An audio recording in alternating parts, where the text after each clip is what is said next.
Welcome to Harness Central. I'm Harold Howe. I'm here with Ben Wallace at Glossy Lane Training Center. And Ben, hard to believe, but 11 months have gone by since the fire. And as people can see, the memorial here and so forth. But there's a good news story finally, and that's your win with Easy Lover Hanover in the Progress Pace. It was significant for a number of reasons, not the least being for the new barn here. That's the biggest win to come out of here. And of course, for you, an exclamation mark on a very odd year. Yeah, what can I say? It was a Cinderella story, really. The horse, he became an overachiever. He was bought to be a nice raceway horse, and he developed into a significant player. And I expect him next year to be exactly that. To maybe go head to head with some of the better aged horses and 4-year-olds for sure. He's made $359,000 after you bought him at the Meadowland sale in January for. He was for 70. And I guess what's been his story through the year? Well, I bought him to put in the box right away. We were, as we said, we were out of business, and we had to get regrouped again. And I know Brad was itching to get something to race. That's and Brad Grant. Brad Grant, and that's what we did. We looked for that type of horse, and he was one that I earmarked as soon as I seen the book, and he was that. As soon as we got him, we immediately started to race him, and had great success right off the bat. He got our name back in the news, and he won 5 or 6 races in a row, and it looked like he was a nice horse. And then we always knew that there was a time that he was asking us to castrate him because his attitude was very suspect, but he was going out there and winning all the time. So it was very difficult to put that into the game plan at the time. So he threw a real stinker in at Flamborough one day, and I think I mentioned to Brad, I said, he just told us that it's time. And we castrated him, and the rest is, as you say, history. But, that horse raced 32 times, 31 times, but he raced 16, had month and a half, 2 months off, then come again with another 15. So he had a bit of break there. And he just turned into just about as nice a racehorse, and I've been doing this a long time, but one of the nicest ones I've ever had around. He's just a gentleman, can leave, can finish, and never misses a note the next morning.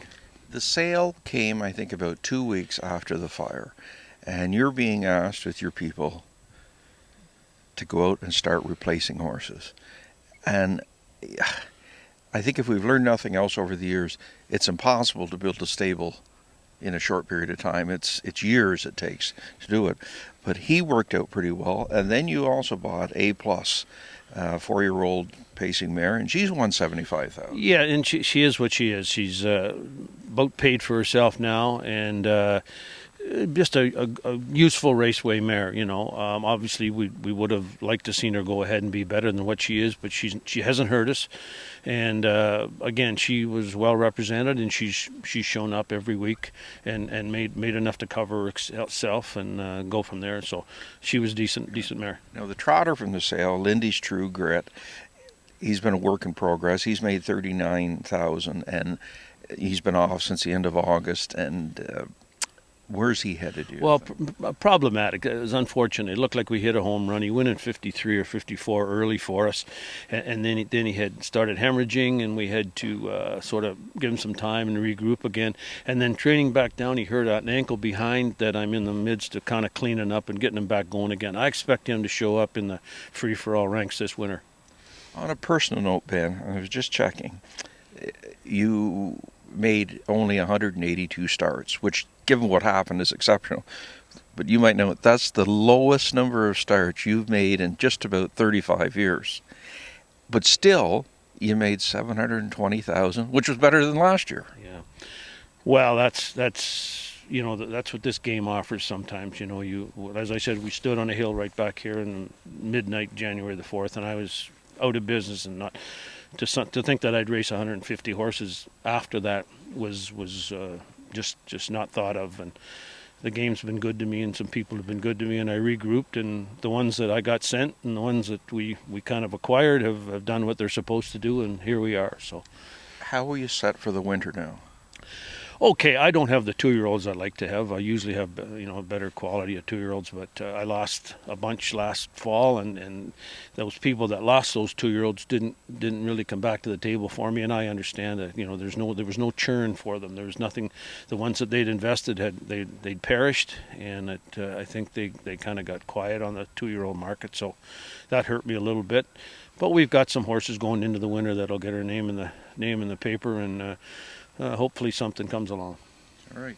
Well, congratulations on, turning a very decent year from tragedy. There's no other way to put it. Yeah. And good luck in the weeks ahead. Probably, yeah, thanks very much. Probably in 40 years of doing this, or 45 years of doing this, probably my biggest accomplishment was to get back going again. Not the horses that we've trained that made money, but just get back into a business where you're somewhat competitive. Thanks very much, Ben. Harold Howe with Ben Wallace, giving you the Harness Racing Edge.